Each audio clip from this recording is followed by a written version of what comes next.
बहोरीबंद तहसील को सुजलाम सुफलाम बनाना, यहाँ की सारी समस्याओं को खत्म करना आप लोगों के सहयोग से मेरी जिम्मेदारी है। अब कुछ सवाल हैं जो काम हम कर रहे हैं, क्यों कर रहे हैं, कारण क्या है। पहली बात, मृदा संरक्षण यानी मिट्टी को संरक्षित करना।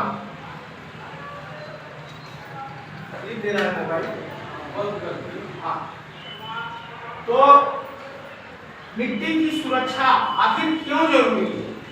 मिट्टी की सुरक्षा इसलिए जरूरी है कि दिन प्रतिदिन इसकी उर्वरता कम होती जा रही है, इसकी जो उपज है वो कम होती जा रही है। तो इस पे हम काम करेंगे। उर्वरता कम होने का मुख्य कारण है रासायनिक खाद। एक पहली समस्या, अगर हम 8 से 10 साल ऐसे खेती किए, हमारी जमीन उपज देना बंद कर दी, कोई नहीं रोक पाएगा, बंद ही हो जाएगी। दूसरी बात यह है जल संरक्षण। जिस तरीके से हम लोग चल रहे हैं, अगर इसी तरीके से हम चले, 5 साल जाते जाते हमें पीने का पानी नहीं मिलेगा। सच्ची है कि नहीं? अब भी समस्याएं हैं। हमारे कितने जानवर पानी के लिए मर जाते हैं, उनको पानी नहीं मिलता। उसके बाद पर्यावरण संरक्षण।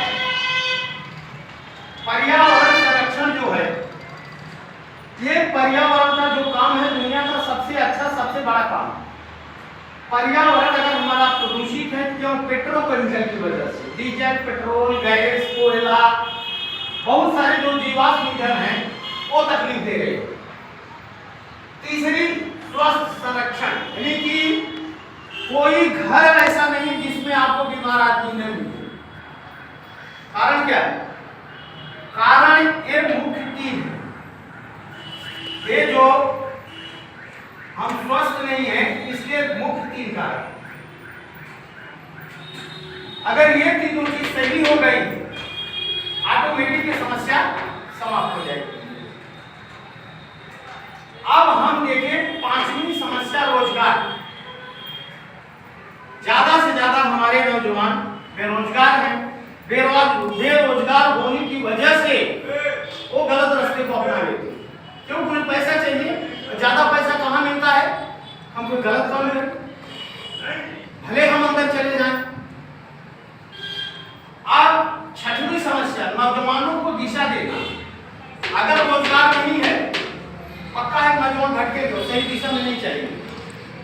अगर उनको रोजगार मिल जाए, अपना टाइम वो रोजगार में डाल देंगे, तो जो उनके दिमाग की शरारत है, जो उनके दिमाग की लत भावनाएं हैं, वो धीरे धीरे निकल जाएंगे और केंद्रित हो जाएगा। अब बच्चों की विशेषताओं को बाहर निकालना।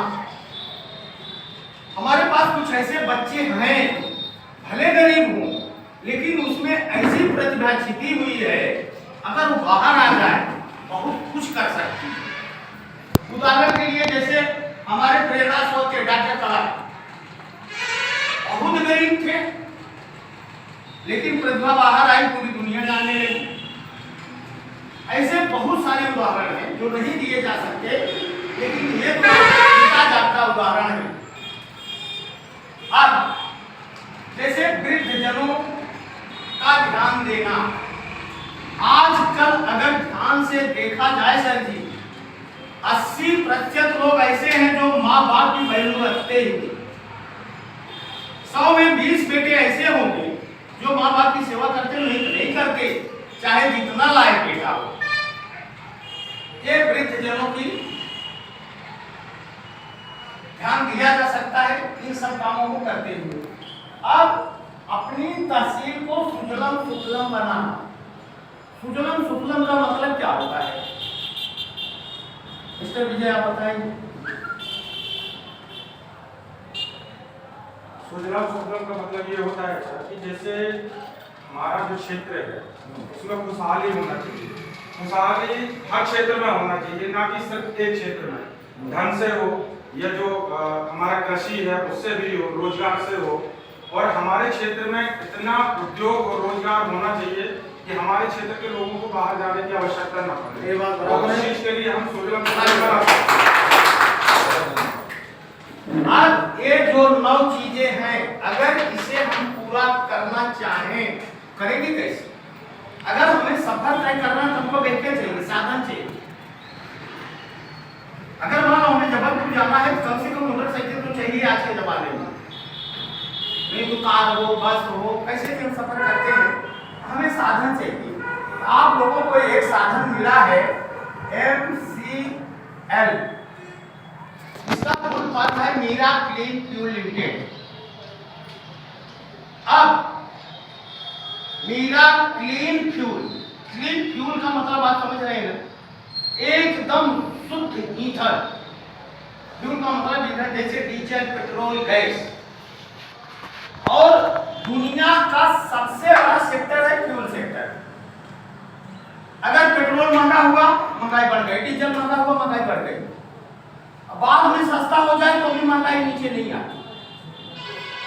गलत तो नहीं? ये सब बातें, ये दुनिया का सबसे बड़ा सेक्टर है जिसमें हम लोग काम कर रहे हैं। हम लोग सबके सब काम कर रहे हैं। अब सवाल ये उठता है, पहला, ये समस्या हम कैसे सॉल्व करेंगे? इसके माध्यम से एक बात आपको और डाल दें, जो किसान होते हैं ये ना सृष्टि के रक्षक होते हैं। पूरी सृष्टि में अगर कोई बदलाव ला सकता है तो किसान। यहाँ बैठे हुए जितने हैं लगभग सब किसान हैं, भले सबका साइड में बिजली छोटी, किसी की राशन की दुकान, किसी का मेडिकल स्टोर, किसी की इलेक्ट्रॉनिक दुकान, वो अलग चीजें हैं। कोई प्रोफेशनल हो, डॉक्टर हो, वकील हो, इंजीनियर हो, वो एक अलग बात। लेकिन कोई बंदा ऐसा इस धरती पे नहीं है जिसका संबंध खेती से ना हो। अगर मान लो खेती नहीं करता तो भी खेत का अनाज खाता है, उसे चाहिए शुद्ध अनाज। अब MCL हर तहसील में एक CNG प्लांट डालने जा रहे हैं जिसकी वैल्यू 50 करोड़। हर ग्राम पंचायत में जैसे वैल्यू 50 करोड़, हर ग्राम पंचायत में चाहे जितनी ग्राम पंचायत हो उसमें डालेंगे 25 लाख। तो अगर हमारे बहोरीबंद का इन्वेस्ट देखा जाए 100 करोड़ का है, MCL 100 करोड़ हमारे यहाँ इन्वेस्ट कर रहे हैं, इसलिए कि हम इसे सुजलम सुफलम बना सकें। अब MCL का माध्यम क्या बनेगी? नेपियर ग्रास हाथी चारा। डॉक्टर APJ अब्दुल कलाम और उनकी पूरी टीम एक बार ऐसे बैठती है तो लोग आपस में विचार करते हैं। हमारा देश कृषि प्रधान है, फिर भी किसान परेशान है, आखिर कारण क्या है? या इनको हम थोड़ा मजबूत बना सकें, इनको संपन्न बना सकें, तो रास्ता क्या है? उनकी नजर पड़ती है ईंधन पे, फ्यूल पे, डीजल, पेट्रोल, गैस पे, जो हम बाहर से 8 लाख करोड़ रुपए देके मंगाते हैं। अगर ये 8 लाख करोड़ रुपए हमारे देश में रुक जाए और किसानों में बटे तो कैसा रहेगा? इन लोगों ने चौका वनस्पतियों का जब ये लोग रिसर्च करना शुरू किए, चौका वनस्पतियां ऐसी मिली जिससे डीजल, पेट्रोल, गैस निकाला जा सकता है। इन्होंने अब किसानों की परेशानी को मद्देनजर रखते हुए चुना नेपियर ग्रास। नेपियर ग्रास यानी हाथी चारा। अब यहीं से किसानों की संपन्नता शुरू होगी और इन तीनों सवालों का जवाब आएगा। बराबर? नेपियर ग्रास से हम CNG बनाएंगे। जो हमारी फैक्ट्री होगी MCL, हर तहसील में 1 लाख किलो सीएनजी रोज बनाएगी 1.5 लाख किलो जैविक खाद। अब सर आपसे एक सवाल, अगर 1.5 लाख किलो जैविक खाद बने हमारे बहुलबंद किसानों को कम पड़ेगी? और भी अगर फ्री में मिले तो फ्री में इसलिए दिया जाएगा, हमें इस धरती को बचाना है, आने वाली जनरेशन को बचाना है।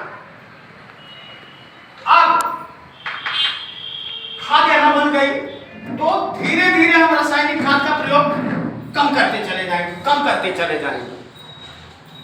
अब जब रासायनिक खाद का प्रयोग हम कम करेंगे तो पक्का है जो जहर हम जमीन में डालते हैं वो पानी तक नहीं पहुंचेगा, धीरे धीरे हमारा पानी शुद्ध होने लगेगा, बराबर।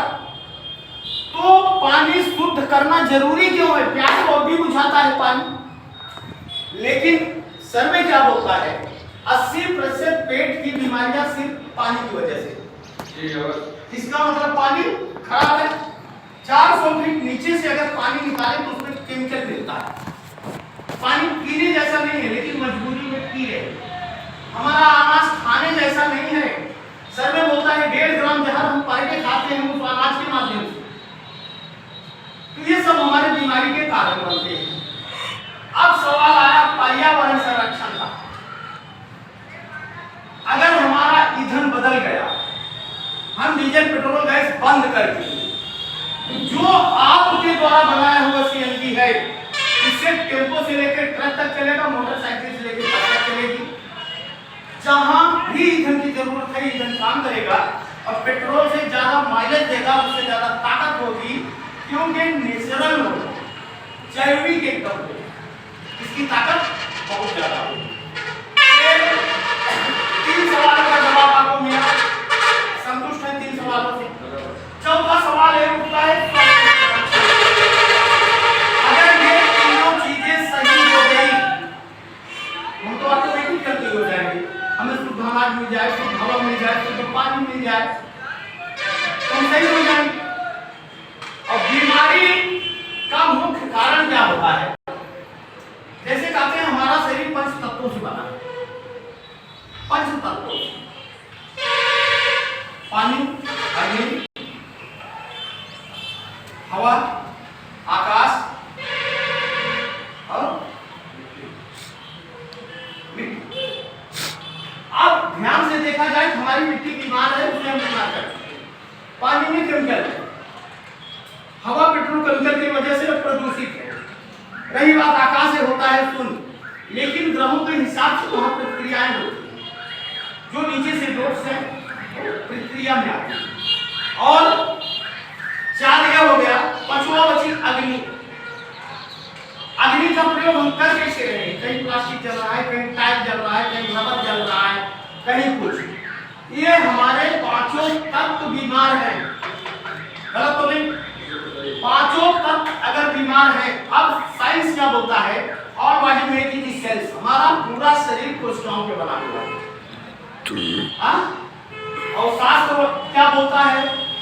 शरीराणि नित्यान् परिवर्तते, कि हमारा शरीर रोज परिवर्तित होता है। जैसे हमारी धरती नाच रही हमको नहीं पता है, वैसे हमारी शरीर डेली परिवर्तित होती है। अब पुरानी कोशिकाएं मरती हैं, नई कोशिकाएं पैदा होती हैं। तो नई कोशिकाएं जो पैदा हो रही हैं कहां से पैदा हो रही हैं? बीमार धरती से, मतलब बीमार मिट्टी, बीमार पानी, बीमार हवा, बीमार आकाश, बीमार अग्नि। एक ढंग से अगर देखा जाए देवताओं के वैद्य भगवान धन्वंतरी आ जाए तो भी बीमार हो जाएंगे, हमको ठीक नहीं कर सकते, क्योंकि जब तक ये 5 तत्व नहीं सही होंगे तब तक हम सही नहीं हो सकते। सवाल उठता है रोजगार। अगर 1 लाख किलो सीएनजी रोज बन रही है, 1.5 लाख किलो जैविक खाद रोज बन रही है, उसमें लोग लगेंगे कि नहीं लगेंगे? ये कंपनी जिस समय एकदम पूरी तरीके से रनिंग पे आएगी, हमारे तहसील में कम से कम 10,000 लोगों को रोजगार है। यहीं पर नहीं रुकेंगे, सिर्फ सीएनजी हम निकल आएंगे। जो भी हमारे तहसील में हमको जरूरत है वो चीज हम बनाएंगे, बाहर से नहीं खरीदेंगे। जूते से लेके समझ ले टोपी तक अगर हमारे तहसील में बनने लगे, हमारी तहसील स्वर्ग बनेगी कि नहीं बनेगी? हमारे भाइयों को रोजगार मिलेगा कि नहीं मिलेगा? बराबर, ये बात यहाँ आ गई। पहले मैं इसलिए आप लोगों को बता रहा हूँ, आपको समझ ली ये किया कैसे जाएगा। अब जैसे छठवां सवाल है नौजवानों को सही दिशा देना। आज हमारे ही बच्चे, हमारे ही भाई एकदम भ्रमित हो चुके हैं, कारण उनके हाथ में काम है। अगर काम नहीं, फालतू यानी खाली मन शैतान का घर होता है, उनके अंदर दुनिया भर के विचार आएगा, गलतियां करेंगे। सबसे बड़ी भूमिका यह है, तुमको भी गलत नहीं कहेंगे, ये जो अपना खान पान है ये उनको बिगाड़ रहा है, और उसी हिसाब से हमारा माहौल चेंज हो रहा है। हम किसी से प्यार से बात नहीं कर सकते, जरूरत पड़ी उल्टी सीधी बात करेंगे, उल्टी सीधी बात करेंगे, पता है तकरार पड़ेगी। अब जैसे बच्चों की विशेषताओं को निखारना, हमारे बच्चों को पहले हम देखें इसके अंदर हुनर क्या है, उसमें हम कुछ थोपे ना। अगर थोपेंगे तो वो फेल, जो हमारी प्लानिंग है वो भी फेल। अगर हमारा बच्चा बहुत अच्छा क्रिकेट खेलता है, पढ़ने में दिल नहीं लग रहा, जा बेटा तू क्रिकेट की तरफ क्या, अगर उसमें हुनर है तो। अब समस्या ये है, क्रिकेट तो खेलना चाहता है लेकिन उसके माँ बाप में वो क्षमता नहीं है उसको क्रिकेटर बनाए। वो काम अगर AMCL करे कैसा रहेगा? बहुत बढ़िया, पूरी व्यवस्था हो दे बच्चे को क्रिकेटर बनाने के लिए। मान लो हमारी कोई बच्ची है बहुत अच्छा गाना गाती है, समझ लो दूसरी लता मंगेशकर है, लेकिन इतनी गरीब है कि कोई अच्छा संगीतज्ञ उसे सिखाने वाला नहीं। अगर वो व्यवस्था AMCL करे तो बराबर। अब सवाल उठता है वृद्धजनों का। अभी मैं थोड़ी देर पहले बोला था 100 में 80 बेटे ऐसे जो माँ बाप की इज्जत नहीं करते। और सबसे बड़ी बात ये होती है, माँ बाप की भी गलती होती है, उदाहरण मैं भी बाप हूँ तो गलतियां मुझे भी साथ होती है। जैसे हम ये सोचते हैं हम तो बाप हैं, इसको तो पैदा हम किए, तो कुछ न कुछ उसके हम जबरदस्ती थोपते, ये भी हमारी गलती, बाप की गलती। बेटे की गलती बर्दाश्त नहीं करेगा, है तो तुम्हारा ये खून कैसे बर्दाश्त करेगा? ईट का जवाब को पत्थर से देगा। इन सब स्थितियों को बदलना और अपने देश को, अपनी तहसील को सुजलम सुफलम बनाना। सुजलम सुफलम का मतलब यही होता है कोई भी जरूरत हमारी हो, यही पूरी हो जाए, हमें बाहर न जाना पड़े, बल्कि हम दूसरे की जरूरत पूरी करें। इस ढंग से हम लोग काम करेंगे। अब सवाल उठता है किसानों की संपन्नता का। अच्छा, ये दोनों सवाल से क्लियर हो गए? कहीं आप लोगों को कोई संशय हो? अब जैसे हम किसानों को कैसे संभालेंगे? इस घास की विशेषता है, अगर 1 एकड़